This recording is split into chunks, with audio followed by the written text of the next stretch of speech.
जय हिंद दोस्तों, स्वागत है आपका सम्यक के डिजिटल प्लेटफॉर्म पे। दोस्तों, दुनिया में कहीं पर भी अगर किसी भी लेवल पर इंसानियत को बहुत नुकसान पहुंचता है तो ये हम सभी के लिए बहुत ही दर्दनाक और बहुत ही ज़्यादा दुख की बात होनी चाहिए। हाल ही में हमने ऐसे ही कुछ न्यूज़ देखे हैं जो कि पाकिस्तान में हुआ है, लेकिन जब हम बात करते हैं पाकिस्तान की तो कई बार ऐसा लगता है कि मे भी शायद जो उनकी खुद की उपज है वही उनके पैर पर कुल्हाड़ी मार रही है। अब यही ऐसे ही कुछ किस्से हमको देखने को मिले हैं पिछले एक दो दिनों के अंदर, जहां पर हमने न्यूज़ के अंदर ये देखा है कि अभी कल की ही बात है, फ्राइडे की बात है। अभी जुम्मा की नमाज के वक्त जब काफ़ी ज़्यादा लोग जब प्रेयर हॉल के अंदर थे तो वहां पर एक फिदाइन हमला होता है। फिदाइन हमले से मेरा मतलब है सुसाइड अटेम्प्ट वहां पर होता है, सुसाइड बॉम्बिंग वहां पर की जाती है। तो उसके अंदर तकरीबन 50 तो इमीडिएटली मर जाते हैं एंड देन 150 इंजर्ड ऐसा बताया गया है इन द सुसाइड अटैक। और जाहिर सी बात है पाकिस्तान इंडिया को ही ऐसे मामलों के अंदर ब्लेम करने की कोशिश करता है, या तो इंडिया ब्लेम होगा या फिर अफगानिस्तान इसके लिए ब्लेम होगा। हालांकि इंडिया ने इस तरह के जो इल्जाम किए थे इसको पूरी तरह से नकार दिया है। एंड उससे भी एक दो दिन पहले जब हमने देखा था तो दो फिदाइन जो महिलाएं थी उन्होंने भी इसी तरह का अटैक पाकिस्तान के अंदर करा था and they were from Balochistan.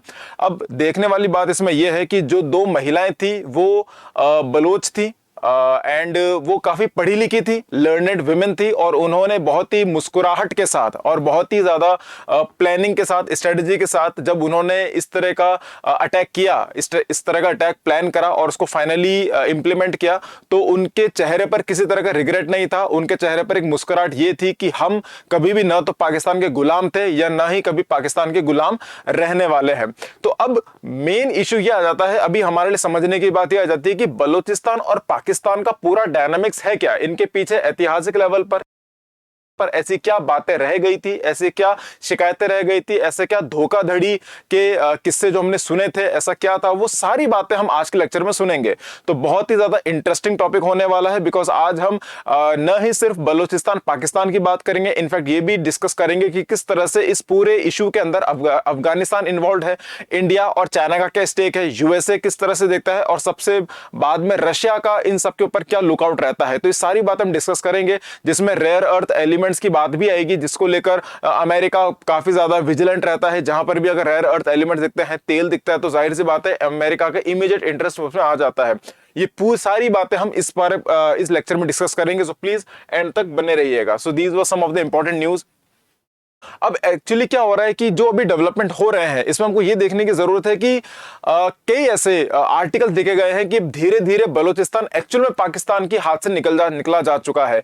हो सकता है आने ही वाले वक्त में, लाइक अब तो ऐसा फील होने लग गया कि 5 साल भी बहुत ज्यादा लग रहा है, मे भी शायद 5 साल से पहले या 5 साल होते होते मे भी शायद बलूचिस्तान बिल्कुल वैसी स्थिति में आ जाएगा जैसा बांग्लादेश की स्थिति हुई थी 1971-72 के दौरान। उसी बात को लेकर यहां पर जो ख्वाजा आसिफ साहब है उन्होंने साफ बोला है कि अभी पाकिस्तान की स्थिति एकदम फिजिकली हैंडीकैप्ड स्तर पर हो गई है, ये अपने लेवल पर काफी ज्यादा विकलांग हो चुका है ये देश अपने आप में, बिकॉज अब ये अपने कुछ हिस्सों को जैसे कि बलूचिस्तान या फिर जो दूसरे जो प्रोविंसेस हैं, ग्वादर वाला जो पूरा एरिया है, उसको अपने कंट्रोल में, नियंत्रण में नहीं रख सकता है। पाकिस्तान की जो आर्मी है, पाकिस्तान का जो प्रशासन है, पाकिस्तान की जो सरकार है, वो पूरी तरह से विफल होती जा रही है जब बात आती है बलूचिस्तान को कंट्रोल करने की, राइट। तो यहां पर जो बीएलए है, बलूचिस्तान लिबरेशन आर्मी, उसको कंट्रोल नहीं किया जा रहा है, ऐसी बात इन्होंने ओपनली एक्सेप्ट करी है। And this was the biggest slap in the face of Asif Munir, जो पाकिस्तान के जो जनरल है, उन्होंने इस बारे में बहुत जबरदस्त तरीके से लताड़ा है।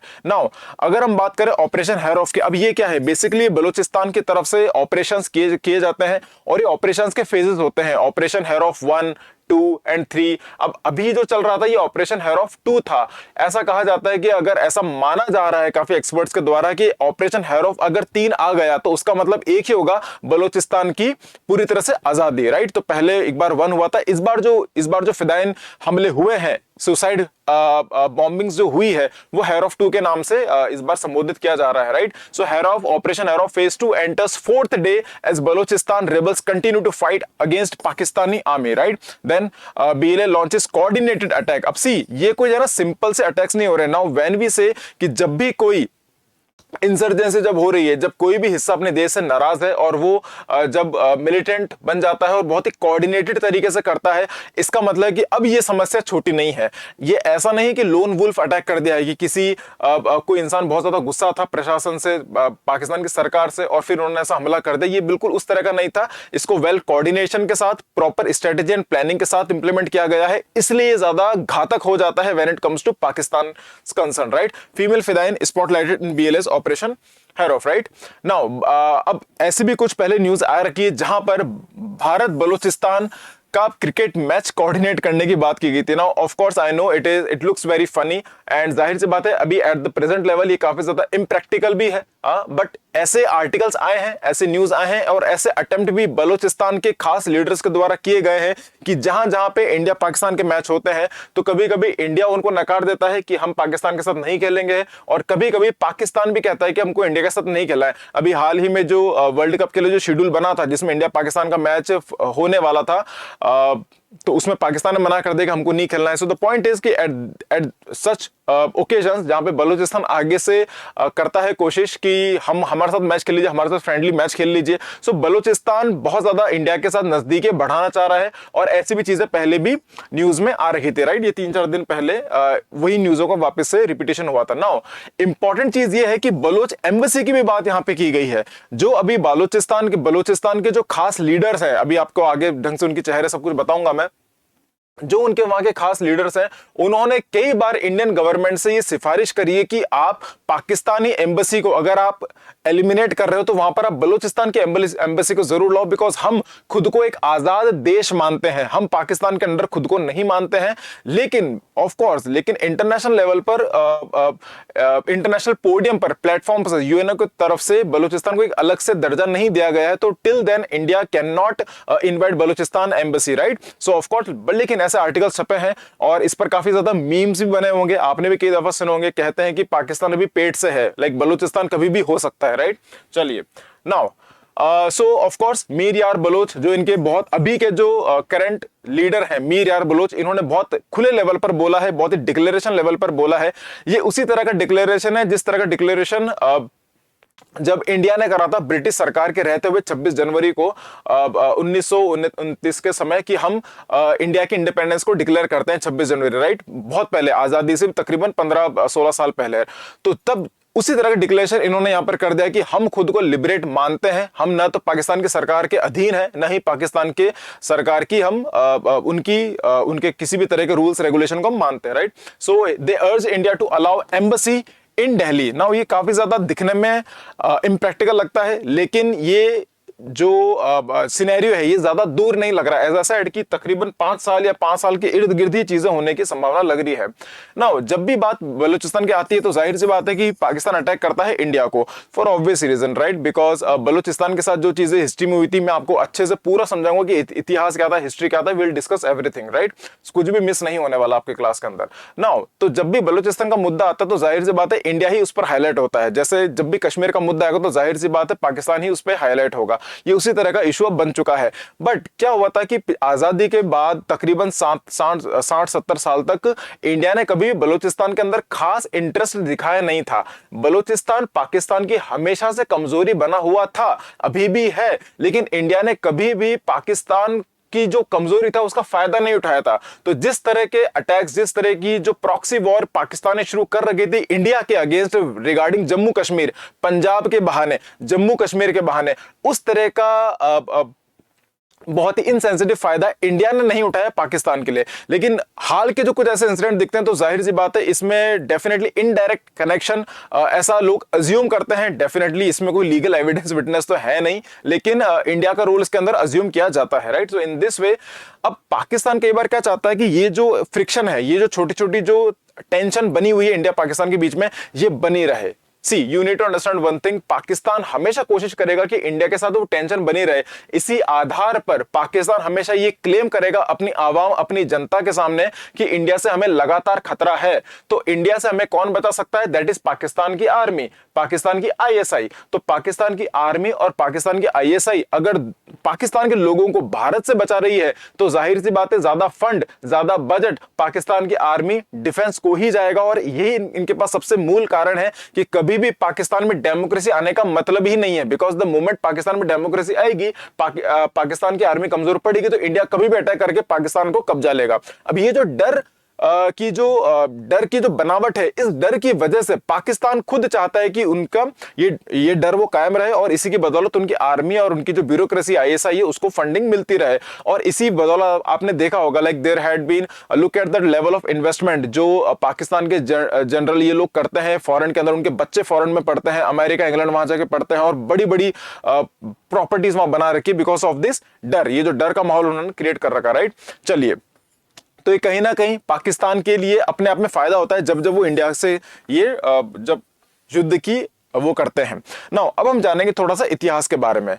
बेसिकली देखिए, बलूचिस्तान जो एरिया था, ये बलूचिस्तान सिर्फ एक एरिया उस वे में नहीं था। जब ये बलूचिस्तान जो इसका नाम था ये काफी बाद में आया है, ये तकरीबन 18वीं या 19वीं सदी के अंदर इस नाम को प्रचलन में लाया गया था, लेकिन उससे पहले ऐसा कुछ नाम था नहीं। उससे पहले सिर्फ एक रीजन था जो कि कवर करता था ईरान, अफगानिस्तान और बलूचिस्तान, जो अब प्रेजेंट डे बलूचिस्तान है, उसके अंदर जो कुछ ट्राइबल कम्युनिटीज रहती थी। अभी सारी ट्राइबल कम्युनिटीज आपस में रहती थी, इनका अपना एक कल्चर था, अपनी एक डाइवर्सिटी थी। अब जब ये जो ट्राइबल कम्युनिटीज थी, इनको एक करने की जरूरत थी, बिकॉज देखिए इनका कल्चर सेम था, इनकी भाषा सेम थी, इनके रहन सहन का जो तरीका था, कस्टम थे, रीति रिवाज थे, सारे तकरीबन सेम थे। तो इन्होंने सोचा क्योंकि हमारा जो कल्चर है इसको प्रिजर्व करने के लिए we need to be coordinated, हमको एक यूनाइटेड होने की जरूरत है। तो उस यूनाइटेड होने की जो प्रक्रिया थी, उसके दौरान, जब 12th सेंचुरी की बात कर रहा हूं मैं, in the early 12th century, उस वक्त जो बहुत ही ज्यादा इंपॉर्टेंट मीर जलाल खान, ऐसा माना जाता है, जाहिर सी बात है इनके रिगार्डिंग एविडेंसेस कम ही होंगे बिकॉज ये बहुत ज्यादा पुरानी बात है, 800 साल पहले की बात है। लेकिन उस समय कहा जाता है कि 12th सेंचुरी के दौरान मीर जलाल खान ने कोशिश करी थी कि तकरीबन 44 ट्राइब्स, जो कि कुछ ईरान में थी, कुछ बलूचिस्तान, प्रेजेंट डे बलूचिस्तान में थी, कुछ अफगानिस्तान में थी, उन सबको इकट्ठा करके एक 44 ट्राइब्स का यूनियन उन्होंने क्रिएट किया था, so that they can preserve their cultural identity and their cultural acknowledgement, right. So regardless, as a symbol of unity, he is ancestor of the major tribes, इसलिए उनको कहा जाता है he is the founding member of Balochistan, इसलिए इनको आज भी इससे फाउंडिंग मेंबर ऑफ बलूचिस्तान के पद से नवाजा जाता है, मीर जलाल खान साहब को, राइट। सो दिस ये अब यहाँ पे एक छोटा सा मैप है जो उनकी लीगेसी, उनकी जो फैमिली ट्री है उसको अच्छे से यहाँ पे समझाता है। नाउ अब ये जो पूरी इशू है, इसमें बलूचिस्तान के साथ बेसिकली एक धोखा हुआ था, और वो धोखा कैसे हुआ था, क्यों हुआ था, वो भी हम जानेंगे। बिकॉज देखो, बलूचिस्तान का जो पूरा मुद्दा है तकरीबन 800 साल पुराना मानेंगे। अगर 12th सेंचुरी से अगर वो डाउन द लाइन चल रहा है, तो उसके बीच में मिडावल इंडिया का टाइम भी आया था, देन ब्रिटिश एरा का टाइम भी आया था, उसके बाद पाकिस्तान का भी टाइम आया था। सो ये 2-3 जो फेजेस उन्होंने कवर करे थे पिछले 700-800 सालों के अंदर, उन सबको हमको समझना जरूरी है व्हेन इट कम्स कि ऐसा क्या है कि पाकिस्तान बलूचिस्तान से इतना डिस्क्रिमिनेशन करता है। Now see here one point is that कि आपने जब भी दुनिया के अंदर इस्लाम विद इन इस्लामिक जो कम्युनिटीज हैं उनके बीच में जब भी कोई फ्रिक्शन देखा होगा, तो मोटा मोटी वहां पर शिया सुन्नी वाला एंगल होता है, राइट। लेकिन यहां पर क्या है कि अफगानिस्तान के अंदर भी 80-85% सुन्नी रहते हैं, पाकिस्तान के अंदर भी 80-85% सुन्नी रहते हैं, एंड बलोच भी मोस्टली सुन्नी ही है। देयर इज बहुत ही कम माइनॉरिटी, बहुत ही कम लोग ऐसे हैं जो शिया से बिलोंग करते हैं। तो the main point is that कि पाकिस्तान और अफगानिस्तान, बलूचिस्तान के बीच में कोई शिया सुन्नी वाला एंगल नहीं है, शिया सुन्नी वाला रिलीजियस एंगल नहीं है। They all are more or less Sunni only, Sunni population ही है ये, राइट। नाउ अब फिर भी उसके बाद ये डिस्क्रिमिनेशन क्यों आ रहा है, कैसे आ रहा है, वो देखेंगे। सी अब यहां पर क्या हुआ था, जब विभाजन हुआ, पाकिस्तान और भारत का जब विभाजन हुआ, उस वक्त क्या हुआ बेसिकली कि जो अब देखिए, अगर हम थोड़ा सा स्ट्रीमलाइन करें बलूचिस्तान का, अगर पूरा समझे आराम से, तो ध्यान से सुनिएगा, समझिएगा। मीर जलाल खान ने जब 44 ट्राइब्स को इकट्ठा करा, उनको अपने अपने काउंसिल बनाई, अपना एक छोटा सा स्टेट बनाया, तो बलूचिस्तान अपने आप में एक रीजन बन गया। तो उस समय इसका नाम बलूचिस्तान नहीं था, लेकिन अपने आप में रीजन बन गया था। मैं आपको मैप के थ्रू इसको थोड़ा समझाने की कोशिश करता हूं, राइट। अब जब 44 ट्राइब्स को जब उन्होंने इकट्ठा करने की कोशिश करी, तो उसके अंदर उन्होंने एक पद का निर्माण करा। उस पद का नाम था खान ऑफ कलात, राइट। अब वो जो पद का जो नाम था कलात, खान ऑफ कलात, ये पद का नाम है, और जो उस एरिया का नाम था जहां जहां पर ये कलात का जो इन्फ्लुएंस था, वो जो उसका साम्राज्य था, उस एरिया का नाम था खलाते। क्या मेरी बात क्लियर है? अब ये जो खान ऑफ कलात जो पद था, ये पद एक लीगेसी बन चुकी थी। जिस तरह से प्राइम मिनिस्टर होता है, जिस तरह से राष्ट्रपति होता है, राजा रानी होते हैं, वैसे ही ये एक पद की लीनियज बन गई थी, और ये सालों से चली आ रही थी। अब इसमें क्या होता है, बेसिकली ये जमीन पूरी तरह से बंजर है, बहुत ज्यादा फैली हुई जमीन है, वहां पे सिर्फ ट्राइबल लोग रहते थे और वहां पर रिसोर्सेज हैं, लेकिन उन रिसोर्सेज को निकालने के लिए अभी कोई व्यवस्था नहीं है और ये पता भी नहीं था कि उन एरियाज में रिसोर्सेज हैं। लेकिन अब जब ब्रिटिश साम्राज्य जब आता है तो ब्रिटिशर जब भारत पर कब्जा करना शुरू करते हैं, पाकिस्तान में अपने पैर पसारना शुरू करते हैं, तो उस वक्त ये जो कलात का जो ट्राइबल एरिया था इस पर ब्रिटिशर्स ने ज्यादा ध्यान दिया नहीं। क्यों? बिकॉज ये बहुत ही खुला एरिया था और अंग्रेजों के लिए बहुत ज्यादा मुश्किलात होते थे, बहुत ही मुश्किल होता था कि उस हर एरिया को अपने लेवल पर कब्जा करने की कोशिश करने के लिए।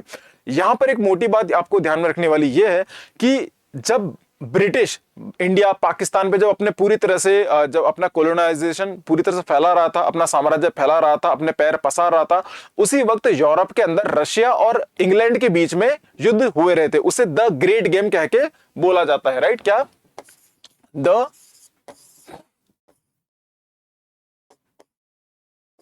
Great game.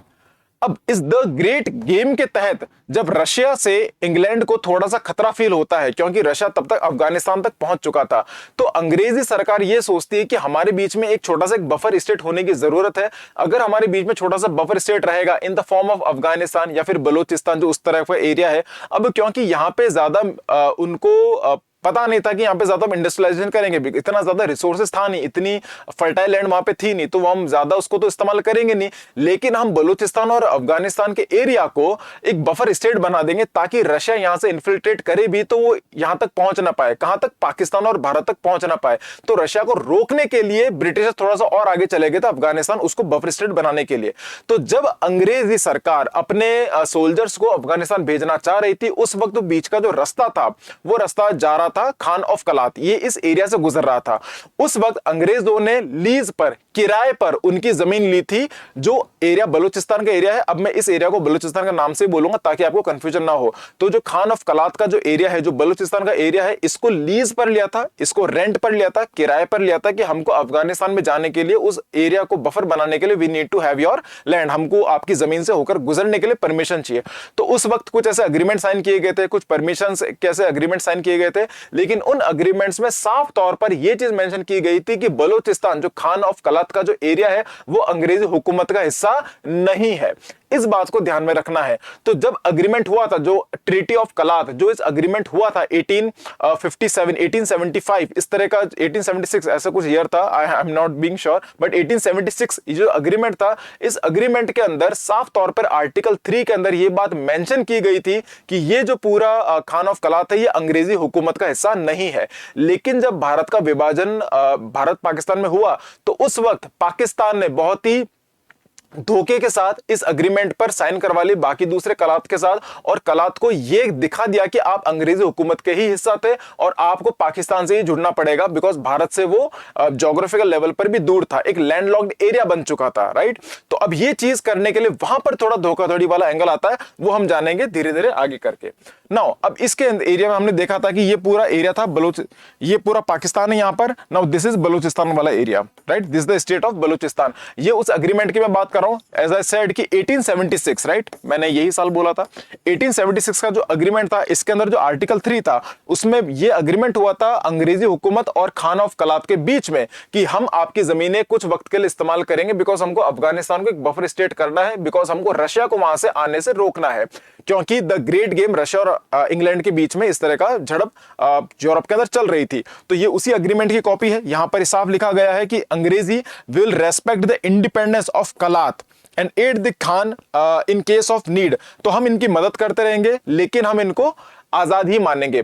अब देखिए, जब भारत और पाकिस्तान का विभाजन हुआ था और जब बलूचिस्तान या फिर कलात के जो लीडर्स थे, उन्होंने जब कहा था कि हमको आजाद ही रहना है, तो जाहिर सी बात है वो जब पूरी प्रक्रिया चल रही थी, उसमें जो यूएनओ होता है, यूनाइटेड नेशन है, अमेरिका है, इनकी जो आवाज थी वो ज्यादा बुलंद थी, बिकॉज अब तक इंग्लिश लैंड या फिर इंग्लैंड तो काफी ज्यादा कमजोर पड़ गया था। तो उस वक्त जो आवाज थी वो ये थी कि बलूचिस्तान को अगर आजाद रख भी दिया तो भी बलूचिस्तान खुद को इंडिपेंडेंट ज्यादा वक्त तक रख नहीं पाएगा, बिकॉज बलूचिस्तान के पास अपने खुद की आर्मी है नहीं, खुद के रिसोर्सेज है नहीं, खुद का इंफ्रास्ट्रक्चर, खुद का ढांचा, मूलभूत ढांचा है नहीं इनके पास। तो ये देश ज्यादा वक्त तक लंबा आजाद रह ही नहीं पाएगा। उस वक्त जिन्ना साहब, उन्होंने उनके साथ अग्रीमेंट करा, उनको मनाया, फुसलाया और कह सकते हैं मैनिपुलेट करा, उनको बेवकूफ बनाया कि आपको हमारे अंदर अभी हाल फिलहाल के लिए हम आपको ट्रीटी ऑफ एक्सेशन साइन करवा लेते हैं। तो ट्रीटी ऑफ एक्सेशन बलूचिस्तान से साइन करवाया, उनको पाकिस्तान में रखा और ये आश्वासन दिया कि आपका कल्चर, आपका हर चीज हमारे लेवल पर ध्यान रखा जाएगा, सेफ्टी सिक्योरिटी रखी जाएगी, आप पाकिस्तान के अंदर आ जाओ। तो इसके अंदर भी बहुत गहरी जियोपॉलिटिक्स है, लेकिन हाल फिलहाल के लिए ये हुआ था। और उसके बाद जब एक बार जब बलूचिस्तान पाकिस्तान का हिस्सा बन गया, उसके तकरीबन 6 से 7 महीने के अंदर अंदर बलूचिस्तान पूरी तरह से अपनी अथॉरिटी खो चुका था और पाकिस्तान पूरी लेवल पर बहुत ही फोर्सफुल तरीके से अपनी जो हुकूमत है, पाकिस्तान की जो गवर्नेंस हुकूमत है, उसने बलूचिस्तान को कब्जा कर लिया था। तो टेक्निकली बलूचिस्तान जो कि 44% हिस्सा है पाकिस्तान का, बलूचिस्तान का जो ज्योग्राफिकल एरिया देखोगे तो ये 44% है, and this is a humongous, it's a biggest chunk of land जो कि पाकिस्तान के अंदर है। 44% अगर आप किसी जमीन के हिस्से को कब्जा लेते हो तो ये बहुत बड़ा धोखे के लेवल पर ही हुआ था और खान ऑफ कलात की तरफ से ये अग्रीमेंट कभी भी जायज नहीं माना जाता है। इसलिए जब लेटर ऑन जब राजा वो जब चले गए तो पहला प्रोटेस्ट जो इंसर्जेंसी के जो प्रोटेस्ट है वो तुरंत 1948 से ही होना शुरू हो गए थे। 1948 से ही इंसर्जेंसी होना शुरू हो गई थी, right. So this is the agreement की बात मैंने आपको समझा दी है, राइट। तो Kalat, Makran, Lasbela, these were some of the important areas Balochistan के अंदर ही है जो कि अपने आप में आजाद थे, लेकिन उनको जबरन तरीके से हत्या लिया गया था पाकिस्तानी आर्मी आजादी के बाद। और जिस तरह से जिन्ना साहब ने अपने, क्योंकि वो लॉयर तो थे, वो खुद वकील थे, तो उन्होंने वकालत का बहुत ही मिसयूज करके पूरी तरह से अग्रीमेंट को खारिज करवा दिया था और उन्होंने बलूचिस्तान को अपना हत्या लेता, राइट। तो अब ये जो सरदार थे, सरदार बेसिकली क्या होता है, मैंने आपको बताया भी था कि जिस तरह से जो 44 ट्राइब्स थी वो आपस एक साथ आई थी।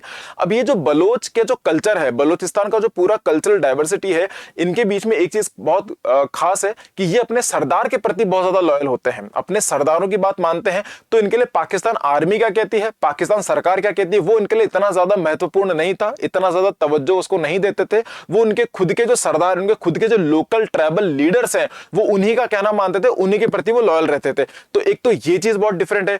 दूसरी बात यह है कि पाकिस्तान के अंदर हमेशा से ये चीज रही है। आप देखिएगा, जब बांग्लादेश का विभाजन हुआ पाकिस्तान से 1972 के अंदर अंडर मिसेस इंदिरा गांधी जी, जब उन्होंने चीज करवाई, उस वक्त भी पाकिस्तान का एक ही मुद्दा था। क्योंकि ये चीज भी क्यों हुई, क्योंकि बांग्लादेश के अंदर जो मुजीबुर रहमान साहब है वो इलेक्शन जीत गए थे। तो जो प्राइम मिनिस्टर था, जो 1970 से पहले जो पाकिस्तान में इलेक्शन हो रहे थे, वो इलेक्शन कौन जीत रहे थे, मुजीबुर रहमान साहब इलेक्शन जीत रहे थे पाकिस्तान का, and he was suppose to become the prime minister of Pakistan. लेकिन पाकिस्तान के अंदर एक ये चीज बहुत ही लंबे समय से चली आ रही है कि अगर पाकिस्तान को कोई रूल करेगा तो पाकिस्तान का जो पंजाब का जो हिस्सा है उसी में से रूल करेगा। लेकिन पहली दफा ऐसा हुआ था 69-70s के दौरान कि पहली बार पाकिस्तान से बाहर, मतलब पाकिस्तानी पंजाब के बाहर से कोई आदमी प्राइम मिनिस्टर बनने वाला था फ्रॉम बांग्लादेश। अब ये चीज ना तो पाकिस्तान को पसंद आई और यही कुछ कारण थे कि बांग्लादेश अब अलग होना चाहता था पाकिस्तान से। यही चीज, इसी तरह का डोमिनेंस कि सिर्फ जो देश जो पाकिस्तान को चलाए, जो पाकिस्तान की हुकूमत है, वो पंजाब से चले, न कि ना तो न तो बलूचिस्तान से, ना ही सिंध से, ना ही ईस्ट पाकिस्तान से। यही कारण था कि ईस्ट पाकिस्तान अलग होकर बांग्लादेश बन गया और बलूचिस्तान को भी काफी ज्यादा डिस्क्रिमिनेशन फेस करने को देखना पड़ता है, राइट। क्योंकि जो एलीट सेक्शन है, जो एलीट क्लास है, वो पंजाब को ही घोषित किया जाता है। जो मेन हुकूमत के जो लीडर्स है वो सब पाकिस्तानी पंजाब से ही निकलकर आते हैं, राइट। चलिए नाउ, अब ये एक मूल कारण था कि इसलिए जो बलूचिस्तान के जो लोग हैं उनको अपना जो शोषण है, उनका जो एक्सप्लॉयटेशन है वो देखना पड़ता है। दूसरी बात क्या है, सबसे इंपॉर्टेंट बात देखिए, बलूचिस्तान की जो जमीन है ये ज्योग्राफिकली काफी ब्लेस्ड है, भगवान की बहुत इन पर बहुत बड़ी कृपा है कि यहाँ पे बहुत ज्यादा नेचुरल रिसोर्सेज है। अब समय के साथ 1980 1990 समय के साथ जब भी पता लगने लगा कि बहुत ही खास तरह के जो मिनरल्स है, रिसोर्सेज है, वो बलूचिस्तान के अंदर है। तकरीबन ऐसा कहा जाता है कि 412 टन का जो रिसोर्सेज है ये बलूचिस्तान के अंदर से निकला था, जिसमें से मात्र 2% का जो रिसोर्स है वो बलूचिस्तान की आवाम के लिए इस्तेमाल किया गया था। बाकी इसके अलावा सारा गया था पाकिस्तानी पंजाब के लिए। पाकिस्तानी पंजाब, वहां के जो लीडर्स थे उन्होंने इसका इस्तेमाल करा, या फिर वो चाइना या फिर दूसरे देशों को एक्सपोर्ट कर दिया गया था। लेकिन बलूचिस्तान के लिए वो रिसोर्सेज कभी भी इस्तेमाल नहीं किए गए थे। मात्र 2% जो ऐसे रिसोर्सेज थे वो सिर्फ बलूचिस्तान के लिए थे। अब ये जो मुद्दे थे, अब ये देखिए समय समय के साथ 30 से 40 साल के बाद ये मुद्दा फ्रस्ट्रेशन का इशू बन जाता है, ये बहुत ज्यादा कोफ्त का कारण बन जाता है कि किसी भी एरिया का जो वहां के रिसोर्सेज है वो उनको नहीं मिल रहे हैं, वो या तो पंजाब को मिल रहे हैं। तो ये साफ तौर पर बहुत ही बड़ा भेदभाव देखने को मिला था और ये बात उनको रह रहकर पिंच करती थी कि हकीकत में जेन्युइनली अगर असलियत में देखें तो बलूचिस्तान कभी पाकिस्तान का हिस्सा बनना ही नहीं था, वो बनना ही नहीं था, ना ही वो इंग्लैंड का हिस्सा था, ना ही इंग्लैंड की हुकूमत थी। सारे लीगल लेवल पर, टेक्निकल लेवल पर कभी बलूचिस्तान पाकिस्तान का हिस्सा था ही नहीं। लेकिन क्योंकि बलूचिस्तान अपने आप में कमजोर था तो उसको कुछ अपनी पावर का मिसयूज कर कर पाकिस्तान ने उनको अपने अधीन कर लिया था, राइट। चलिए नाउ सो ये बात मैं आपको समझा चुका हूं कि बहुत ही फोर्स तरीके से इंटीग्रेशन किया गया था, बिकॉज ऑटोनॉमी डिनाइड, उनकी जो ऑटोनॉमी थी उसको पूरी तरह से खारिज कर दिया गया था, उनके जो वादे थे, प्रॉमिस थे, उनको तोड़ दिया गया था और मिलिटराइज तरीके से उसको कंट्रोल कर लिया गया था, उसको कब्जा कर लिया गया था बलूचिस्तान को, राइट। चलिए सो यहां पर क्या लिखा, British indirect rule versus centralised administration elsewhere. British का बहुत ही इनडायरेक्ट तरीका रूल था, और इनडायरेक्ट से मेरा मतलब वही है जब मैंने आपको कहा था कि उन्होंने अफगानिस्तान जाने के लिए कुछ जमीन का हिस्सा मांगा था एज अ लीज, किराए के लिए, किराए के आधार पर कि हमारी फौज को अफगानिस्तान जाने के लिए आपकी जमीन किराए पर चाहिए। तो वो जो उस तरह का इनडायरेक्ट रूल था, तो ये पूरी तरह से डायरेक्ट कंट्रोल अंग्रेजों के अंदर था ही नहीं। तो जो हिस्सा अंग्रेजों के हिस्से में था ही नहीं, वो हिस्सा पाकिस्तान या भारत का कैसे हो सकता है, वो तो अपने आप में आजाद हो सकता है। चलिए तो इस लेवल पर ही इतने ज्यादा प्रोमिसेस यहां पर तोड़े गए थे, राइट। तो this is Balochistan. Now look at, चलिए ये एरिया यहां पर कॉन्फ्लिक्ट है बिकॉज ये इंडिया के पर्सपेक्टिव से मैप नहीं है, ये पाकिस्तान के पर्सपेक्टिव से है। तो पाकिस्तान का देखिए तकरीबन 44% लैंड ग्रैबिंग बलूचिस्तान की है, और इसमें से 412 टन के जो रिसोर्सेज आज तक निकले हैं, इसमें से मात्र 2% रिसोर्सेज बलूचिस्तान के लिए इस्तेमाल किए गए हैं। ऑलराइट, अब यहाँ पे कुछ एथिक डिस्टिंक्शन दिखाया गया है कि बलोच जो पॉपुलेशन है वो 50% है, पश्तून्स 35% है, ब्रहुई 10% है, और हजारा जो ट्राइब्स है वो 5% है, राइट। ये हजारा ट्राइब्स ही है जो थोड़ी शिया है, बाकी ये सारे सुन्नी ट्राइब्स है। I hope this is clear. तो पाकिस्तान और बलूचिस्तान का हिस्सा शिया सुन्नी वाला नहीं है, सभी लोग मोर और लेस सुन्नी ही हैं। चलिए नाउ सो ये सरदार कंट्रोल, सारी बात मैं आपको समझा चुका हूं, राइट।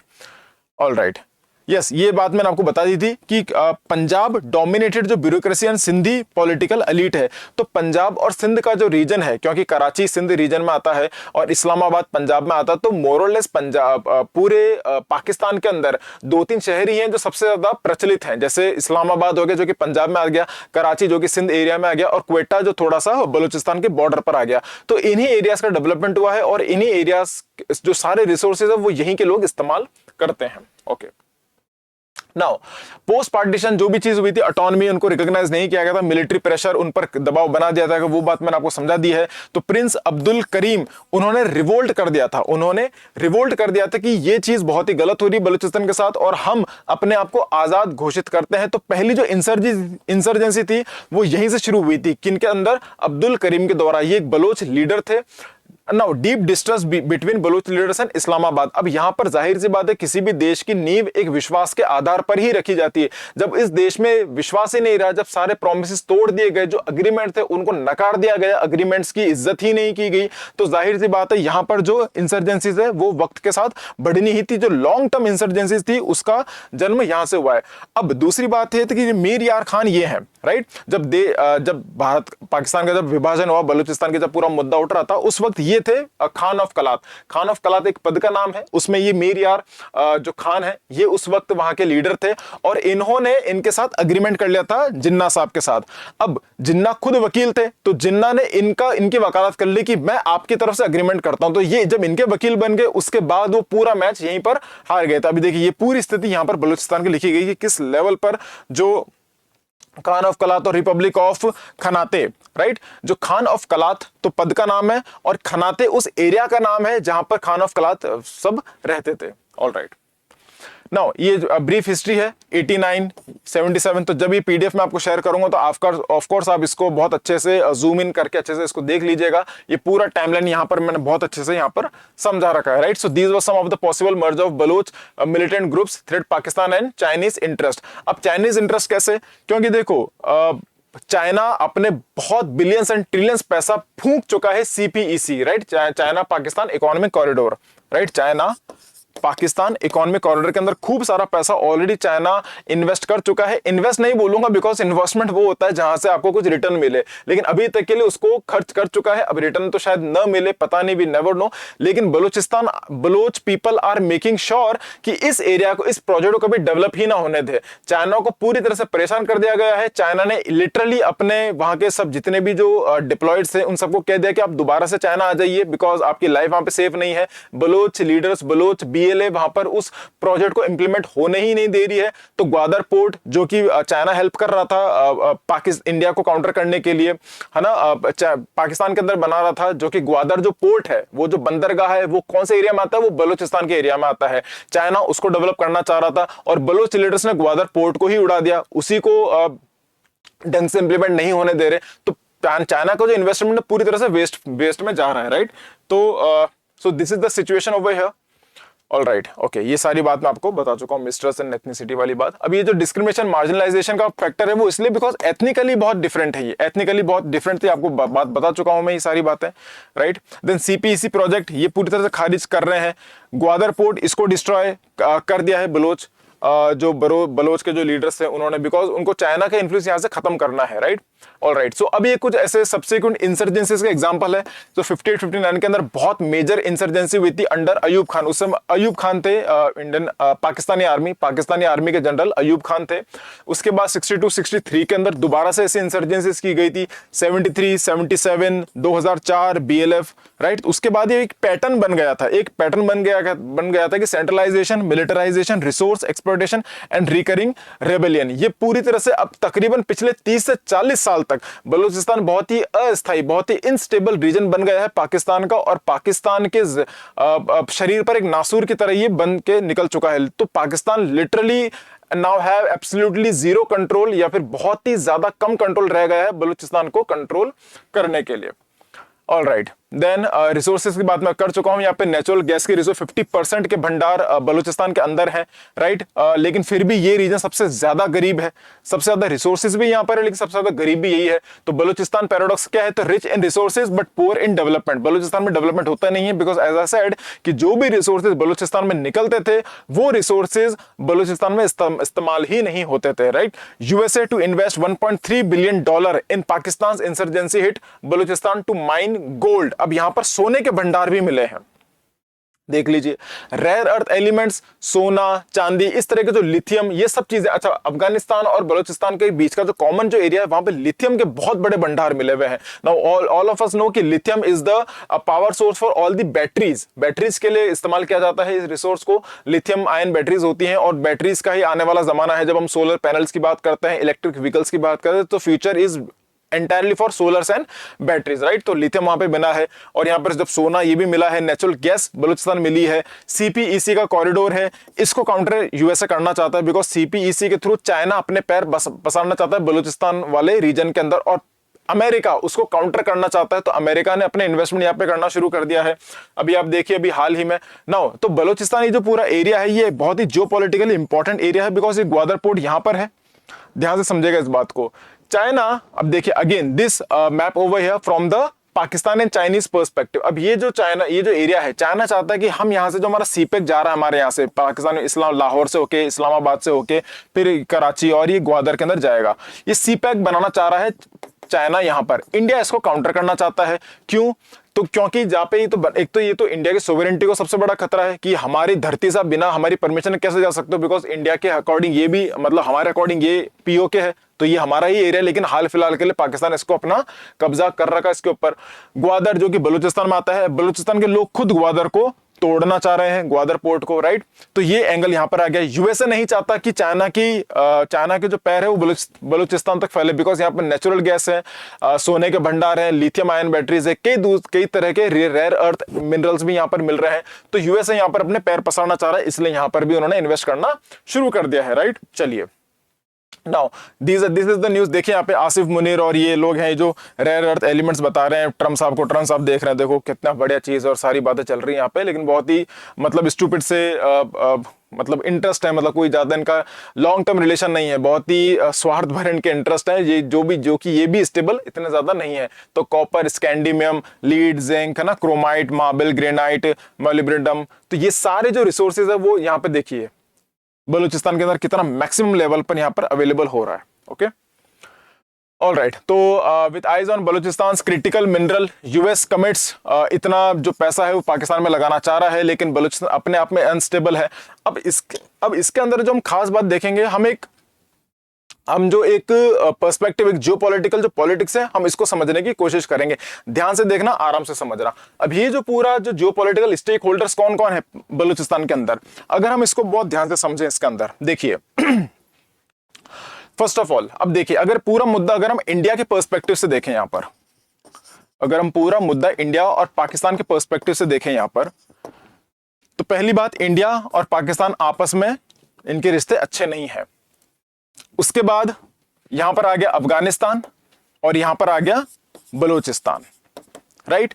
इंडिया के बलूचिस्तान के साथ और इंडिया के अफगानिस्तान के साथ जो रिश्ते हैं, क्योंकि पाकिस्तान के अफगानिस्तान के साथ रिश्ते खराब हैं, पाकिस्तान के बलूचिस्तान के साथ रिलेशन खराब है। हालांकि ये हाल फिलहाल के लिए एरिया पाकिस्तान का ही है, लेकिन बलूचिस्तान खुद को पाकिस्तान का हिस्सा नहीं मानता, राइट।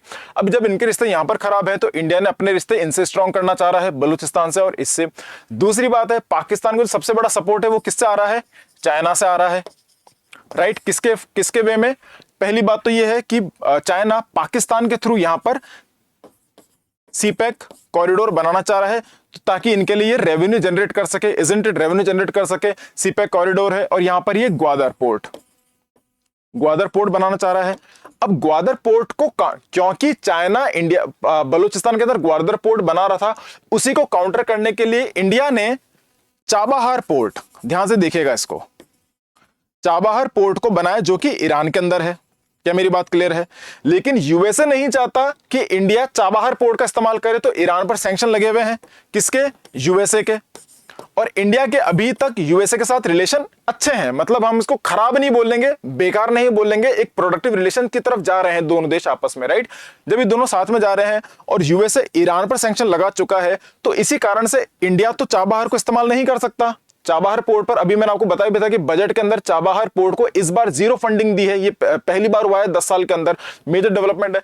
अब क्योंकि ग्वादर को काउंटर करने के लिए इंडिया चाबहार बना रहा था, और ग्वादर है बलूचिस्तान के अंदर, और बलूचिस्तान पाकिस्तान को अपना हिस्सा नहीं मानता, तो जाहिर सी बात है इंडिया बलूचिस्तान को और ज्यादा स्ट्रॉन्ग करने की कोशिश करेगा, ताकि ग्वादर बने ही ना। जब ग्वादर ही नहीं बनेगा तो चाबहार की जरूरत ही नहीं पड़ेगी, जिस पर ऑलरेडी अमेरिका सैंक्शन लगा के बैठा है। जब ये पूरा सिनेरियो जो हम इसमें स्टेक होल्डर्स देख रहे हैं, तो चाइना पाकिस्तान से जुड़ा हुआ है। अच्छा, दूसरी बात है कि चाइना अफगानिस्तान के अंदर भी पैर पसारना चाह रहा है, बिकॉज यहां पर रेयर अर्थ एलिमेंट्स बहुत ज्यादा मिलते हैं, है ना। तो चाइना चाहता है कि अफगानिस्तान में स्टेबिलिटी हो, चाइना चाहता है कि बलूचिस्तान में स्टेबिलिटी हो, बिकॉज चाइना का जो पैसा है वो अफगानिस्तान में भी लग चुका है, बलूचिस्तान में भी लग चुका है। तो चाइना ये दोनों इन्वेस्टमेंट पाकिस्तान के थ्रू अच्छा करना चाह रहा है, लेकिन इंडिया और चाइना के रिलेशन मोटा मोटी इतने अच्छे नहीं रहते, इसलिए इंडिया यहां पर भी ये जो इंस्टेबिलिटी है उसको उस तरफ से सपोर्ट कर रहा है, और इंडिया बलूचिस्तान को भी इस तरफ से इनडायरेक्टली सपोर्ट कर रहा है। तो जाहिर सी बात है इनडायरेक्ट सपोर्ट जो इन दोनों का हो रहा है, and both of them have negative relations with Pakistan. तो पूरी जियोपॉलिटिक्स इस तरह से रन कर रही है। अब इसके अंदर यूएसए वाला गेम मैंने आपको बता ही दिया है, क्योंकि यूएसए चाइना को अपना सबसे बड़ा एंटी देखता है, तो यूएसए खुद कभी कभी नहीं चाहता कि यहां पर स्टेबिलिटी हो। तो अब यहां पे देखिए इंडिया और यूएसए के रिलेशन जो इनके जो स्वार्थ हैं तकरीबन कहीं ना कहीं मैच कर रहे हैं। अब यूएसए बलूचिस्तान के अंदर भी एंट्री लेना चाह रहा है, बिकॉज यहां पर अभी मैंने आपको बताया $1.3 बिलियन की यहां पर रेयर अर्थ एलिमेंट्स के लिए कोशिश कर रहे हैं, बिकॉज यूएसए नहीं चाहता कि चाइना बलूचिस्तान में जाए, यूएसए नहीं चाहता कि ग्वादर पोर्ट यहां पर बने, सीपैक सक्सेस हो इन्वेस्टमेंट, राइट। अब इन सबसे परे, इन सबसे ऊपर रशिया बैठा है यहां पर। रशिया क्या देख रहा है? रशिया एक चीज ये देख रहा है कि इस पूरे एरिया के अंदर अगर इंडिया है, पाकिस्तान है, चाइना है, अमेरिका है ना, या फिर अफगानिस्तान है, इनमें से किसी भी लेवल पर सेंट्रल अथॉरिटी किसी के ना बने, या फिर एक सेंट्रल जो रोल प्लेइंग एजेंट है वो कोई ना बने। यहाँ पे जो पावर बैलेंस है वो शिफ्ट होता रहे, कोई एक जना पावर में ना आ सके। तो रशिया यही चाह रहा है। इसलिए देखिए, रशिया के इंडिया के साथ रिलेशन अच्छे हैं, रशिया के चाइना के साथ रिलेशन अच्छे हैं, रशिया के पाकिस्तान के रिलेशन खराब नहीं है। This is important. रशिया के पाकिस्तान के साथ रिलेशंस खराब नहीं है। रशिया अफगानिस्तान के अंदर भी बहुत पहले, अमेरिका से भी पहले अफगानिस्तान के अंदर ही ज्यादा इन्वॉल्व था, राइट। तो अफगानिस्तान के अंदर भी जो चीजें रहेगी, इस वो चीज भी सारी रशिया के साथ सीधे डायरेक्टली इनटेक में आती है। और दूसरी बात, रशिया ईरान के साथ रिलेशन अच्छा रखता है, बिकॉज ईरान रशिया इन दोनों के इंटरेस्ट साथ में जाते हैं। सो this is the entire map of the current, जो बलूचिस्तान के इर्द गिर्द जो पूरी जियो पॉलिटिक्स चल रही है वो मैंने आपको यहां पर समझाई है। तो किस तरह से इस पूरे मुद्दे के अंदर इंडिया का क्या टेक है, चाइना का क्या टेक है, रशिया का, यूएसए का, अफगानिस्तान, बलूचिस्तान, पूरा एंगल मैंने आपको समझाया है। सबके आपस में स्वार्थ कितने हैं, कौन किसका एलाई है, किसका क्या स्वार्थ है, वो सारी बातें हमने इसके अंदर समझी है। तो आई होप आपको अच्छे समझ में आया होगा कि बलूचिस्तान का जो हिस्टोरिकल रीजन है, जो हम गए थे, हम 12th सेंचुरी की हमने बात करी थी, फिर हमने वहां की लीडर्स की बात करी, लीगेसी की बात करी, खान ऑफ कलात की बात करी, खलाते की बात करी, वो जो सारी चीजें थी, हमने देखा कि हिस्टोरिकली किस तरह से बलूचिस्तान कभी भी पाकिस्तान का हिस्सा बनने ही नहीं वाला था। अंग्रेजों का हिस्सा वो था ही नहीं डायरेक्ट लेवल पर। There was a treaty also, 1876 की ट्रीटी साइन की गई थी, उसके अंदर साफ अंग्रेजों ने कहा था कि खान ऑफ कलात हमारा वाला एरिया है ही नहीं, बलूचिस्तान हमारा एरिया आता ही नहीं है। फिर जिन्ना साहब ने किस तरह का धोखाधड़ी करी, जो बहुत ही बड़ा धोखा बलोच लोग फील करते हैं, वो सारी चीजें इस तरह के फिदाइन अटैकों के अंदर हमको देखने को मिल रही है। Thank you so much for your cooperation. This is Khushwant Singh signing off. जय हिंद।